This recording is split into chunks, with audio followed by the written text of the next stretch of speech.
여러분 안녕하십니까? 오늘은 오경 세 번째 강좌 생육하고 번성하라 라는 제목으로 말씀드리겠습니다. 옛날 우리 조상들은 집을 짓거나 묘자리 하나를 잡을 때도 산과 물과의 조화를 고려했습니다.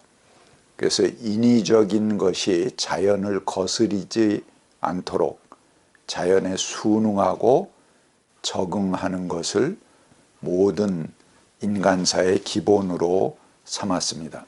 바로 이렇게 동양의 세계관은 자연과 인간이 공존하는 관계였습니다. 도가나 불가, 여기서도 마찬가지죠. 그러나 전통적인 서구의 세계관은 자연을 인간의 지배 대상으로 보아왔습니다. 그래서 정복을 위해서 투쟁했고 인간의 삶에 도움이 되도록 이용하는 게 당연했습니다. 이런 세계관의 근원은 이분법적 사고입니다. 자연과 인간을 분리시킨 세계관은 이데아와 현상을 나눈 플라톤의 이성을 중시하고 감성보다 우위에 놓고 정신을 물질보다 우위에 놓는 것으로 서로를 대립시키는 그런 이분법적 철학이 그대로 서양 신학의 토대를 이루고 있는 것입니다. 그래서 자연은 물질이고 몸이고 감성이고 야만이었습니다. 또한 종교가 인간의 정신과 삶의 모든 영역을 지배하던 중세 이후로는 성서가 서양의 자연관에 중요한 기반이 되었습니다. 이 서구인들의 정복의식을 불태운 성경 말씀이 하나 있습니다. 오해되어 온 건데요. 창세기 1장 28절의 말씀을 이들은 자연을 정복하는 근거로 삼았습니다. 제가 한번 읽어보겠습니다. 하나님이 그들에게 복을 베푸셨다. 하나님이 그들에게 말씀하시기를 생육하고 번성하여 땅에 충만하여라. 땅을 정복하여라. 바다의 고기와 공중의 새와 땅 위에 살아 움직이는 모든 생물을 다스려라. 이 말씀은 전형적인 구약 성서의 축복문을 대변합니다. 노아에게 하신 축복, 아브라함, 이삭, 야곱 등에 내리는 축복에서도 이와 유사한 내용들이 반복되고 변형됩니다. 구약성서 전체를 이루는 축복의 주제, 하나님과의 계약 또는 하나님께서 주신 약속이라고 볼 때 그 약속의 기본 형태가 바로 이 축복문 속에 담겨져 있는 것입니다. 그래서 여기 땅을 정복하고 다스리라는 이 말씀을 전통적으로 서구 문명이 자연을 훼손하고 남용하는 근거로 삼기도 했습니다. 하나님께서 왕에게 주시는 왕권을 인간에게 위임하셨다라고 해석했기 때문입니다. 그런데 여기에 쓰이는 정복하다, 카바시라는 말과 다스리다, 라다흐라는 히브리어인데요. 이것은 조화로운 통치를 상징하는 왕권의 행사를 의미합니다. 이 왕권이 착취와 남용 또는 파괴와 오용을 일삼는 폭군의 통치가 아니라 왕권이 미치는 범위에 있는 모든 것들이 번성하도록 그 능력껏 잘 돌봐주고 그 조화를 이루어가는 책임을 말하는 것입니다. 폭군이 아니고 선한 왕으로 다스리라는 말이지 폭군으로 자연을 훼손하고 절단하고 마음대로 변조하라 그런 말이 아니라는 것입니다. 게다가 우리가 제1강에서 이 창세기 1장이 어떤 배경에서 쓰여졌는가 하는 것을 공부했습니다. 포로기 때라고 그랬죠. 바벨론 포로기 때 쓰여진 말씀입니다. 그런데 포로 생활을 하는 사람들에게 세상을 정복하고 다스려라 이렇게 말하는 것은 너무나 적절치 않습니다. 그래서 구약 성서학자인 월터 브루그만은 이렇게 보았습니다. 여기 화려한 명령어로 쓰인 이 축복문은 포로 생활 속에 이스라엘 백성들이 겪고 있는 가난과 패배에 대한 저항이고 그들의 억눌린 처지를 극복하고자 하는 인간 권리의 선언으로 이해할 때 자연스러운 것이다. 그렇게 설명합니다. 여기 생육하라 하는 말은 이스라엘 백성들이 이집트의 노예로 있을 때 어린아이들이 죽임을 당했잖아요. 그런 것과 같은 끔찍한 일이 다시 생겨서는 안 된다 하는 선언으로 볼 수 있다는 것입니다. 그래서 더 이상 우리의 자손들이 해를 입지 않을 권리가 있다라는 선언으로 이해해야지 그 상황과 맞아떨어진다는 것이죠. 그 다음에 번성하라는 말도 마찬가지입니다. 그들은 이미 짓밟혔고 도륙당했습니다. 그렇지만 앞으로 우리가 사는 이 땅이 더 이상 황폐하게 되어서는 안 된다 하는 선언이라는 것입니다. 그 다음에 땅에 충만하라 하는 명령도 이 같은 배경을 보여줍니다. 지금은 그들이 자기 땅에서 떠나왔습니다. 낯선 땅에 포로로 잡혀 억류되어 있는 상태지만 이들이 다시는 자신의 땅에서 유리되어서는 안 된다 하는 선언으로 보아야 한다는 것이죠. 그 다음에 정복하라 하는 말은 우리는 더 이상 누구에게도 종속되지 아니한다 라는 선언이고, 다스리라 하는 말도 우리는 누구에게도 지배받지 아니할 권리가 있다 라는 선언으로 보아야 한다는 것입니다. 하지만 오랫동안 이 기독교 역사 속에서 이 성경 말씀은 자연을 정복하고 내 마음대로 이용해라 라는 의미로 인간에게만 하나님께서 주신 특권으로 이해되어져 왔습니다. 그래서 인간 우위의 세계관을 만드는데 제일 근거로 삼았던 성경 말씀이기도 합니다.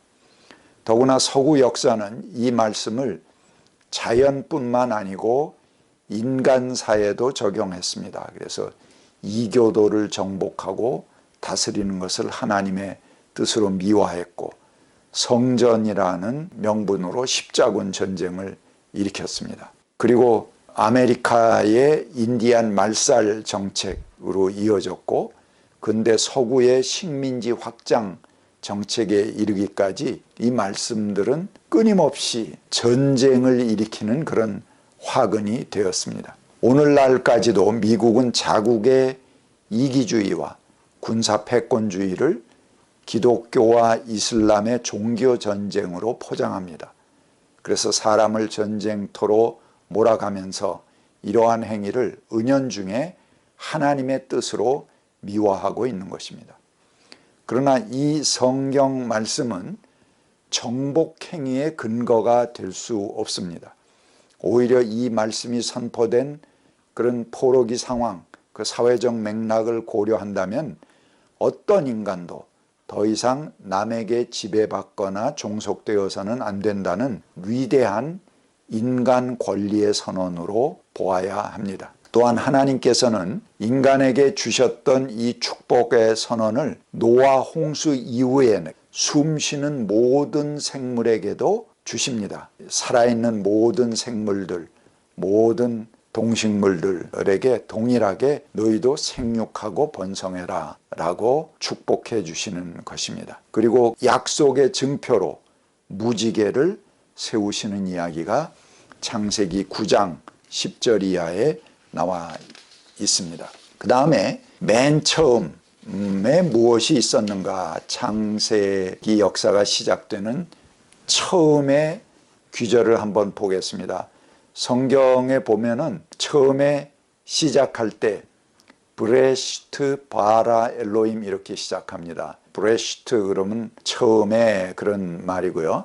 바라 그러면 창조하셨다. 엘로힘 그러면 하나님의 이름입니다. 하나님께서 창조하셨다. 이제 그런 말씀인데, 그것을 번역할 때 약간 공동 번역은 좀 다르게 번역했습니다. 한 처음에 하느님께서 이렇게 공동번역을 시작하고요. 개역과 표준세번역은 태초에 하나님이 이렇게 시작을 합니다. 근데 히브리 원문에 보면은 브레시트라는 말은 문자대로 번역을 하면 in beginning, 브라는 것은 전치사를 이야기합니다. in 그런 전치사고, 레시트 하면은 로시 그러면 지도자, 맨 앞에 나와 있는 지도자를 얘기하는 거죠. 레시트 그러면은 처음이다 그런 뜻입니다. 그러니까 in beginning 그런 뜻인데요. 그래서 이 말을 그대로 문자적으로 옮기면은 공동번역의 번역이 맞습니다. 한 처음에 평범한 일이 시작되는 그 처음을 가리키는 말입니다. 하나님께서 활동을 시작하시던 그 시작에, 그때에 그런 말이라고 볼 수 있습니다. 그런데 여기에 서양 철학의 시간관이 첨가돼서 정관사를 집어넣습니다. 그래서 in the beginning 이렇게 해석하는 것이 the beginning이 뭡니까? 맨 처음, 태초라는 개념을 집어넣은 것입니다. 서양 철학에는 ex nihilo, 무에서 유를 창조한다라는 그런 무에서의 창조 세계관이 있습니다. 그것을 슬쩍 집어넣은 거죠. 그래서 이 역사가 시작되는 맨 처음의 시간이라는 개념으로 태초라는 개념을 거기다 집어넣은 것입니다. 브레시트를 바레시트, 이 정관사를 거기다가 집어넣은 것입니다. 바하레시트 이렇게 한 건데 그걸 줄여서 바레시트 이렇게 해갖고 무에서 유를 창조했다는 개념으로 태초라는 개념을 집어넣었습니다. 이렇게 시작과 끝이 있는 일직선의 시간 개념 안에서 하나님 또한 먼 미래가 어딘가의 종말을 향해 가는 시간, 그리고 맨 처음의 시간, 이런 것들을 하나의 직선적인 시간관을 거기다가 집어넣게 된 거죠. 그래서 하나님의 창조 행위는 우주의 시작과 끝으로 설명되게 됩니다. 또한 태초라는 더없이 장엄하고 철학적인 시간의 시작 개념, 하나님의 창조를 저 까마득한 시원, 역사 밖으로 돌려버린 것입니다. 그러나 하나님은 무의 세상을 시작하시던 그 태초뿐만 아니라 평범한 한 처음에, 모든 일이 시작되는 그 처음에 함께 하시는 하나님이다, 이렇게 볼 수 있겠습니다. 그러니까 공동번역의 번역, 개역의 번역은 엄청난 이 철학적인 차이가 있는 거죠. 그리고 하나님은 계속 창조해 나가십니다. 항상 시작하는 그 처음에 하나님께서 창조를 시작하시는 것입니다. 없던 것을 의미 있게 만드시고 어둠을 빛으로 만드시고 혼돈 속에서 새로운 질서를 창조하시는 모든 것에 하나님의 창조는 시작됩니다. 그래서 모든 시작은 설레고 가슴 벅찬 시작입니다.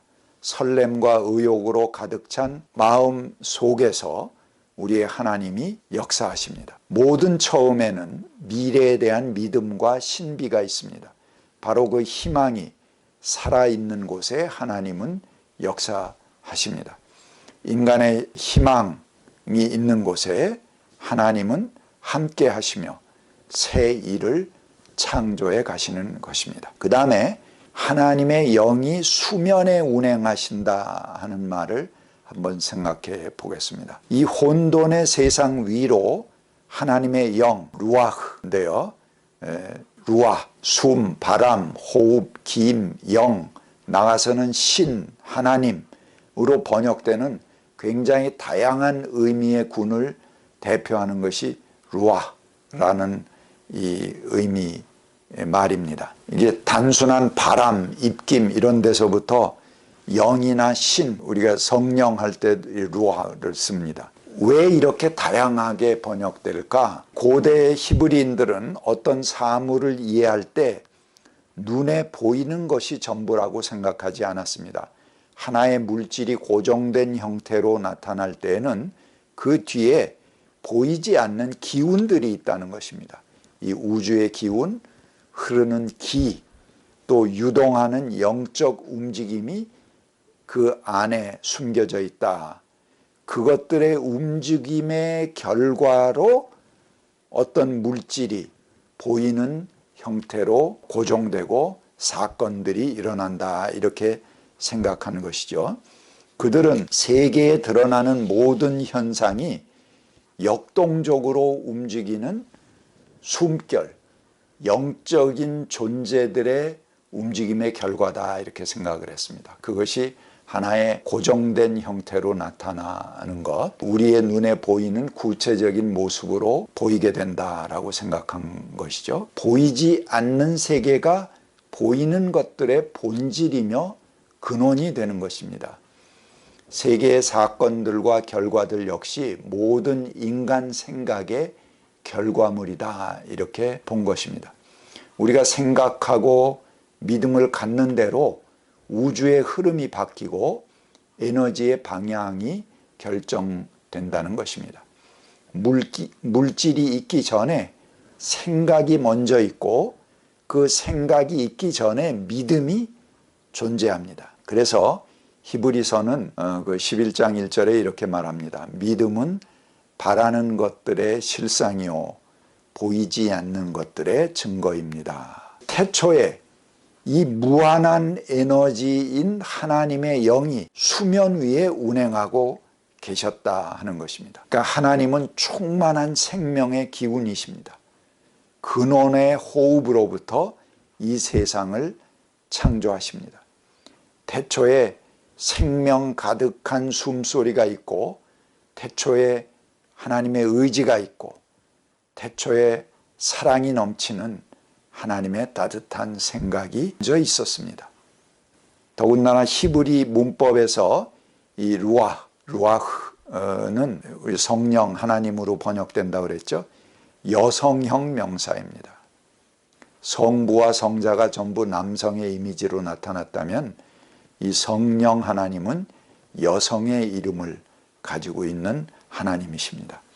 따뜻함을 가진 어머니 하나님의 모태에서 천지는 잉태되고 출발한 것입니다. 세상은 이렇게 역동적으로 움직이는 생명이신 하나님으로부터 창조되었습니다. 우주와 인간에게 생명을 불어넣어주는 호흡이며 생명의 찬 에너지는 오늘도 우리가 어떤 구체적인 마음을 갖도록 기운을 불러일으켜 주십니다. 또한 온 천지에 운행하시고 계신 하나님의 영은 지금 우리 마음의 결정을 기다리고 계십니다. 우리가 갖는 생각에 따라서 그 기운의 흐름이 바뀌고 세상이 움직여 갈 것입니다. 감사합니다.